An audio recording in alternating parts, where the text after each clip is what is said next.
Hey Rodney, this is Marty from Rolling Dice and Taking Names. How have I evolved as a gamer? So I've evolved in two different ways. One of them is a lot like you. When I first got into this hobby, it was through CCGs, it was Lord of the Rings. And I spent years collecting all these cards and building all these decks and just obsessive over it. And then I just wondered, what other games are there? So I reached out and tried like a different card game.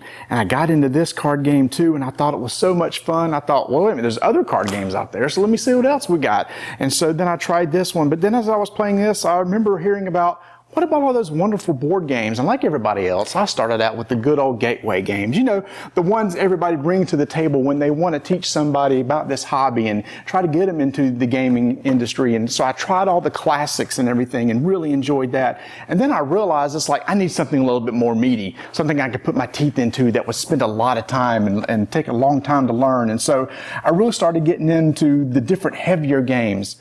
And then I realized there was different genres of games. For example, there's the co-op game. Found several of those that I really liked. And then there was the deck building genre that I got into and really enjoyed. And of course, there's the good old worker placement games.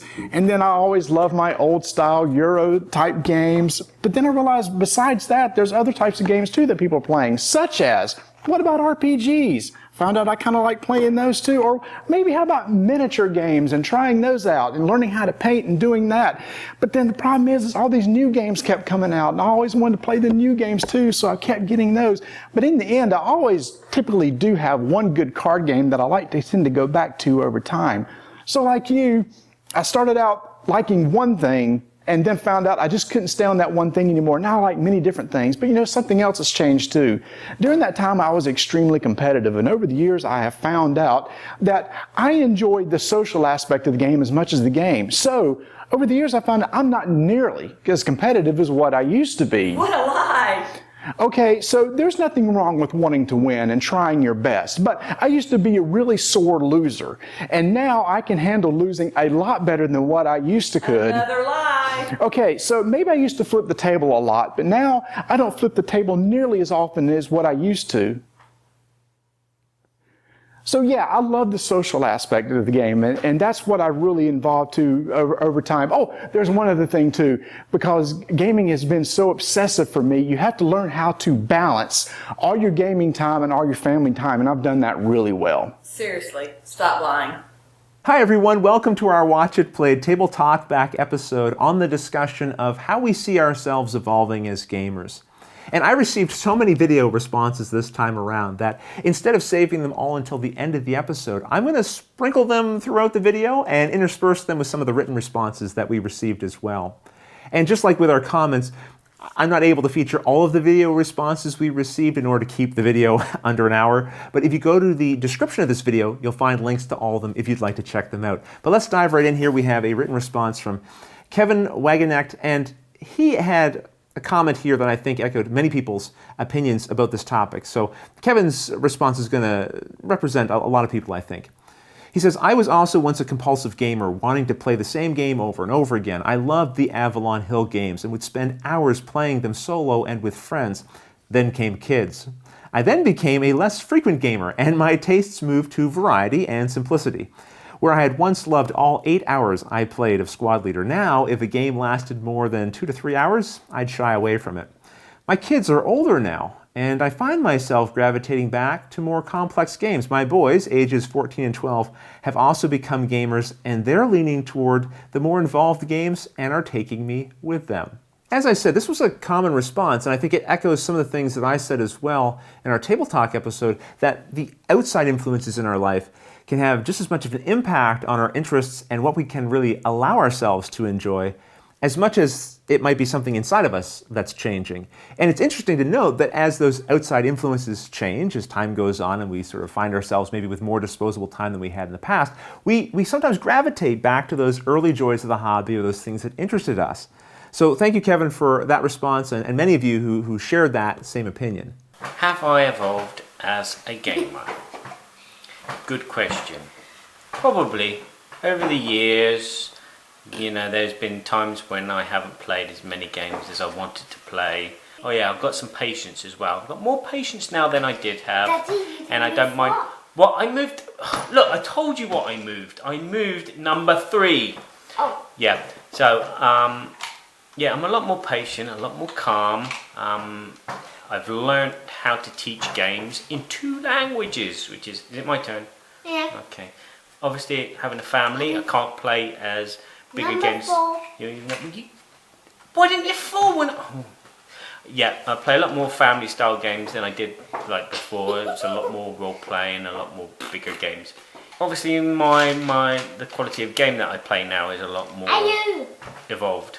What number did you just move? You moved 1. Okay. So yeah, I've evolved. Yeah. Chris Strecker writes, I believe that new games are successfully trending to the shorter time lengths for 2 reasons. First, the younger generation is growing up with a much shorter attention span due to the vast array of entertainment options available, and the older generation values a good time enjoyment ratio much more. Chris, I'd even say that the older generation is losing its attention span. I mean, and I'm counting myself here in this older generation, I have a phone in my pocket, which is also my television, and my music, and my communication device, and my mini game console. So there's always, within reach, all kinds of potential distractions, and a lot of these kinds of technology, although the games that you might play on them have complexity, a lot of that is hidden under the hood. So you never really have to deal with it or see it, and the game just kind of guides you through it. So I think as publishers are trying to create board games to compete with that market and to try to draw those people in, yeah, it probably does make sense that they simplify these games, streamline them, and make them easy to get into, because a lot of those gamers haven't exercised those muscles to sort of learn and consume rules and then apply them to games and game pieces. I certainly hope that we don't lose some of those more complex games, and I don't think we will, because there'll always be game designers who are interested in designing them, and there'll probably always be people who are interested in enjoying those kinds of games. I think for a period of time, then, we might see those kinds of games take a back seat to the simpler ones, at least for a while. How have I changed as a gamer over the years? Simple answer, I've become much more obsessive. Wind back the clock 30 years to the early days of my marriage, and we used to play games, usually with a couple of friends. We'd get together for an evening and we'd play such classics as Mystic Wood, one of the few games my wife will still play today.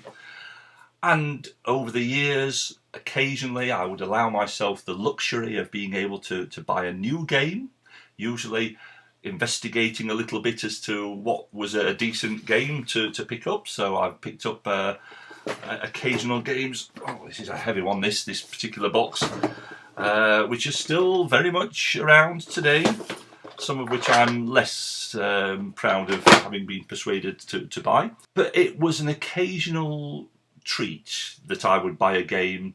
It was something I enjoyed doing, playing the game, when I got a chance. So what happened to change a pleasurable occasional hobby into my current addiction to games? Partly it was the fact that I have now more disposable income and can buy more games more often. The limiting factor now is how much space I'm allowed to get away with storing the games, mostly on top of the shelves here behind me, and actually literally I've reached the ceiling in terms of my storage capacity. But the big factors were, 1, the local shop. Here in Horsham I discovered a shop which not only sold games and opened my eyes to the range of board games available, but put me in touch with people who like playing them, both at the shop and in one another's homes on an ad hoc basis. That started my voyage of discovery into the current huge variety of modern board games. The other big factor, though, is the internet.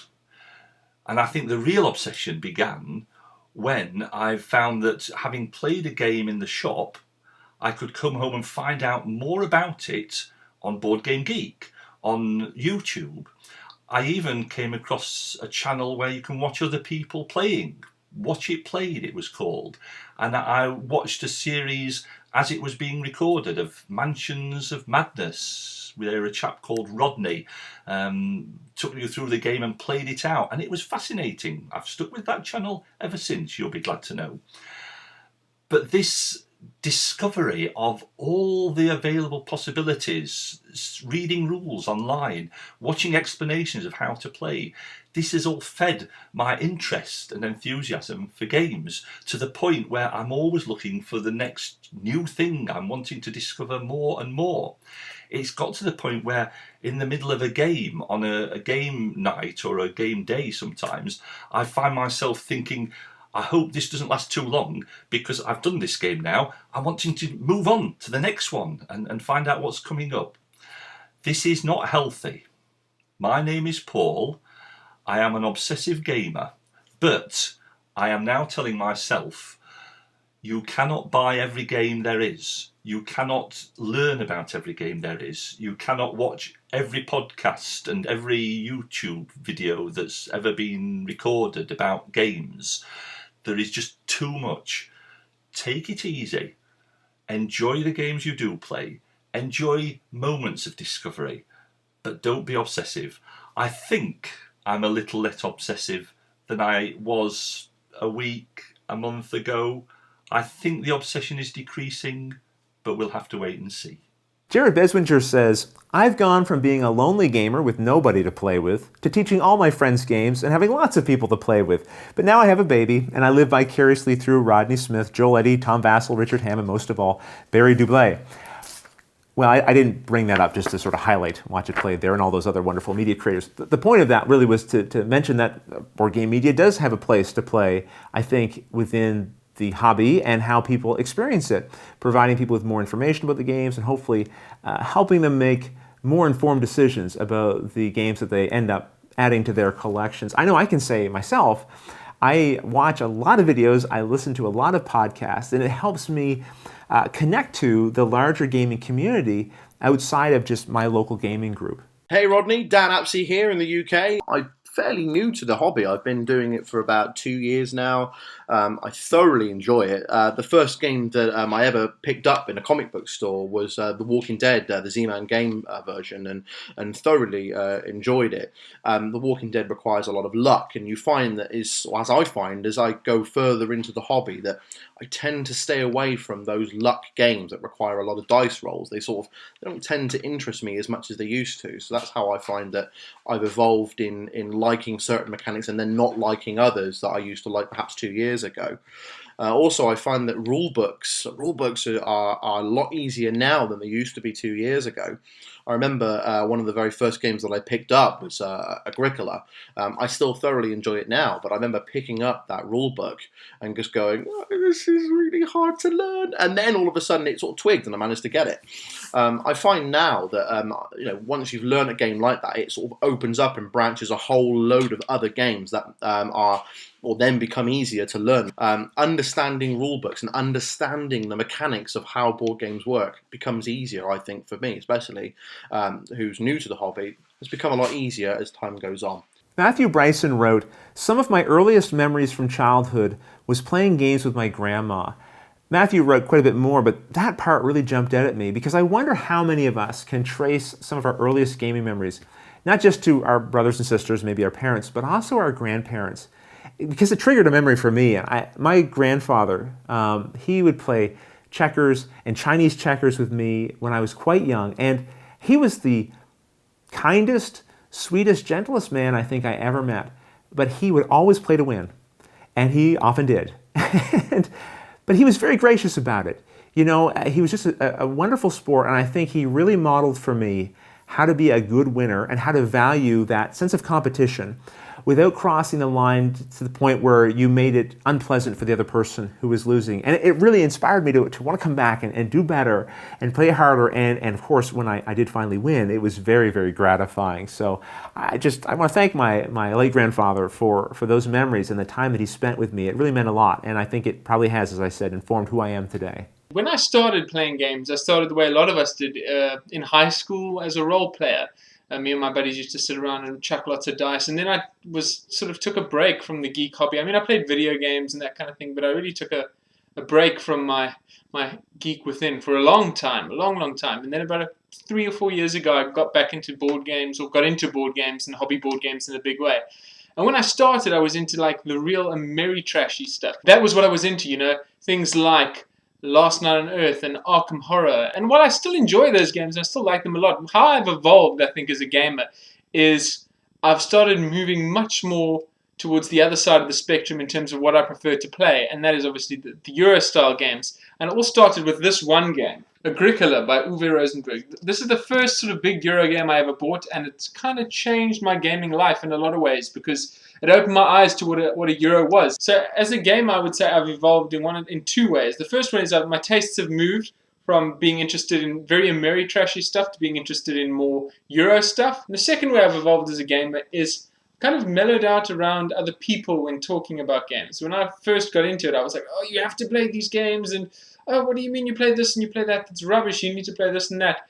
And as I've evolved, I've kind of just developed the pattern of thinking of saying, you know what, as long as people are playing games, I don't actually care what games they're playing. Transanatomy writes, Rodney, do you still have Magic the Gathering decks or your collection? Was it literally when it first came out that you were playing it? Those original sets of cards like Alpha and Beta are worth big money now. Yes, the cards I had would have been those original cards from the Alpha set. And no, I do not have those anymore. I sold them, I think, just soon after the second set came out, and I realized that I was just the way I'm wired. I was going to be just spending way too much money trying to collect all these cards, trying to have a complete set and having multiple copies. I knew what a money sink that system was going to be, and it was awesome. You know, it was fantastic, and I think that's why they've done so well and kept so many game stores afloat, really, with that model. But yeah, I knew it wasn't for me, and I still have some Magic cards and decks, but very few, and I play it very casually.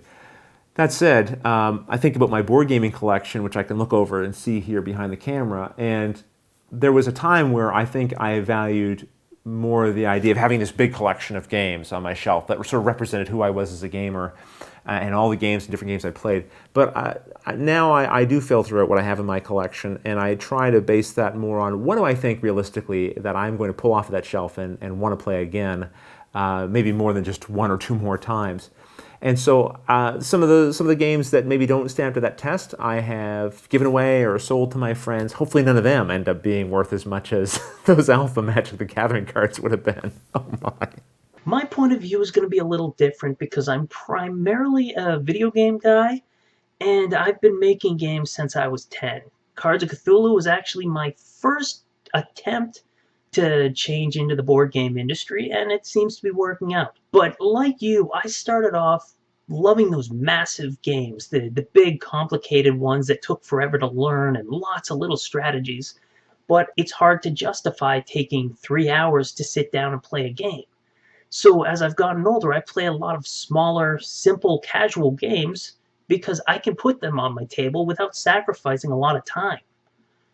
The other thing that I've really picked up on a lot is that I spend a lot more time watching other people play. What I've learned is that while I can't experience those deep strategy games like I used to, I can sit down and watch somebody else play while I'm doing something productive. And this way I can see how the experts enjoy the game. I can see all the deep strategies that people have come up with, even if I'm not there doing it myself. And it takes a lot less time. Kimberly Coles writes, I personally started as a miniature collector and painter, then much later started to learn and play the games. However, during the last 7 years, there have been such a growth in the industry and really cool and exciting new games come out all the time. As a consequence, I started to discover first new miniatures games, then board games with minis, then board games by themselves. While I really enjoy all these new opportunities to have fun, I sometimes feel a little overwhelmed with the constant new hotness being released. Do you feel a little overwhelmed at times? And if so, how do you manage? Yes, I do feel overwhelmed. There's just so many games. And because I consume a lot of videos and podcasts, I hear about these games and I get excited about them. And they sound interesting and I'd like to try them out as well. And sometimes I'd like to add them to my collection.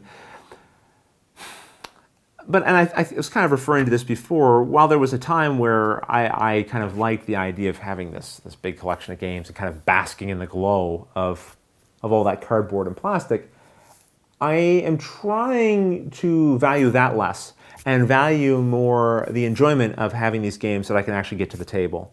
Because I think you can get caught up in chasing the cult of the new, and that will burn you out, I think, over time. I don't think that can be a sustainable joy. Whereas having games in your collections that you are getting to the table with some regularity and enjoying with your friends, that's where the joy of the hobby was originally, not just in acquiring these games.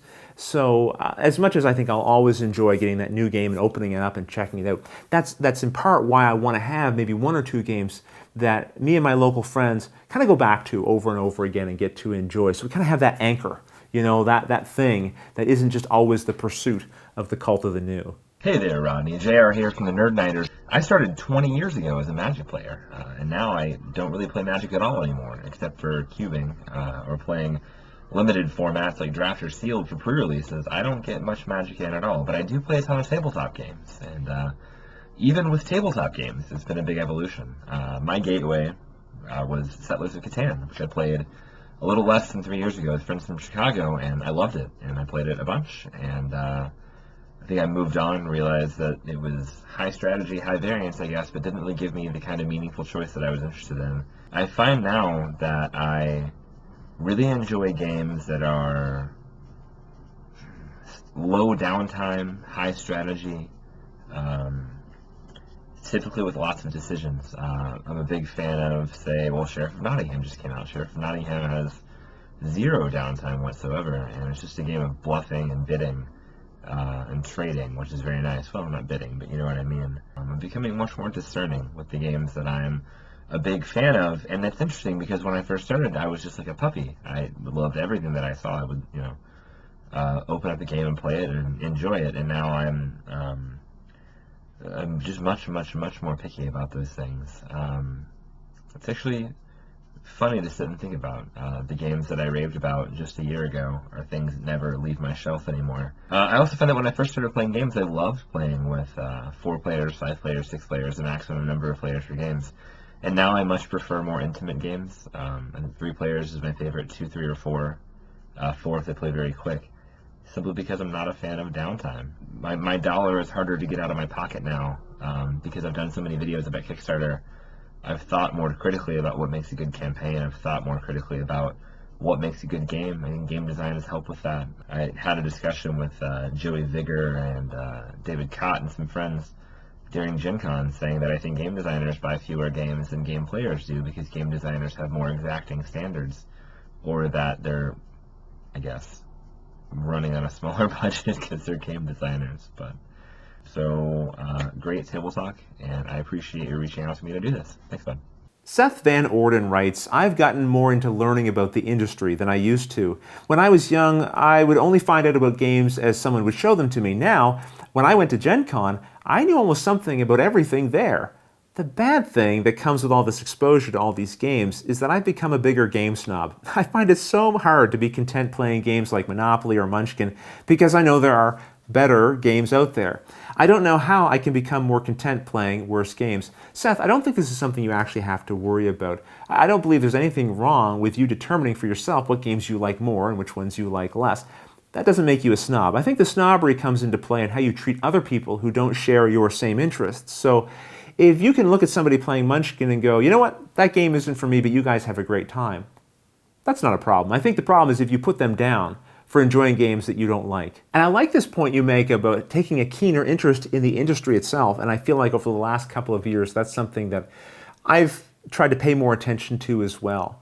I want to understand better. How do these games get made? How do they end up in our hands? What's the process they go through to be designed, to be play tested, to be published, to be distributed? All of those things are not just interesting, but I think they've helped me appreciate the hobby overall and my experience of it in general. Hey Rodney, Steve here. This year I'm going to be 43 years old and I've been playing games just about all my life. It started with Dungeons and Dragons when I was about 11 years old, where I played several gaming sessions every week, and that eventually led into playing 40K and a few other miniature games and a few other role-playing games. Maybe some of you will remember Twilight 2000 or Robotech, the role-playing game. As I got older, I kind of switched and I was more into playing video games. And then I slowly started creeping back into playing board games once I had children. And my kids are going to be 14 and 12 now. And, you know, we actively play games together. And it's just really nice to see them get involved in something that I love, and they actually have an interest in it. In the past year and a half, 2 years, I've noticed that we're going full circle, at least for me, heading back into the role-playing games and miniature games realm with the advent of 5th edition coming out for Dungeons and Dragons, and I'm playing a few of the newer miniature games that have come out. And, you know, I think everything involved in it, assembling, painting the miniatures, building the terrain, it's all fantastic. And I see that although we haven't really slowed down with board games, it's kind of, you know, maybe taking a back seat for a little bit. I can't wait to see and hear what everyone else has to say. Ian O'Toole writes, I'm at a very similar place to you, Rodney, lamenting my carefree youth, mostly. I go through phases of wanting to try lots of new games and then wanting only to play games I know. There's something really nice about opening up a game that everyone knows how to play and getting straight into it. Also feeling that everyone's experienced enough that the game can be a real contest. Ian, that is another factor, isn't it? You know, we have this limited time, and then the time it takes to learn these new games encroaches on that as well. And so, like you're saying, I think that's part of the reason why I want to have maybe 1 or 2, maybe 3 games that we go back to over and over again in our gaming group. Maybe a couple of, you know, miniatures games. I think we're looking at War Machine right now. Something that we can sort of engage in the hobby aspects of it, maybe collecting some miniatures, painting them, building our armies, something for us to sort of talk about and develop strategies for. But then also when we sit down to play, well, you know, we could just play the game. We don't have to go through the whole process of learning the rules again. And I'm always going to be bringing new games to our gaming group. We're going to continue doing that, I'm sure. But I think having that balance will be a nice thing. Listen, guys, I want to thank you again so much for participating in this Table Talk segment on how we feel we're evolving as gamers. I found a lot of this feedback very interesting. Thank you guys so much for taking the time to do video responses. Look forward to doing more of this in our future Table Talk episodes. But until the next episode, thanks for watching.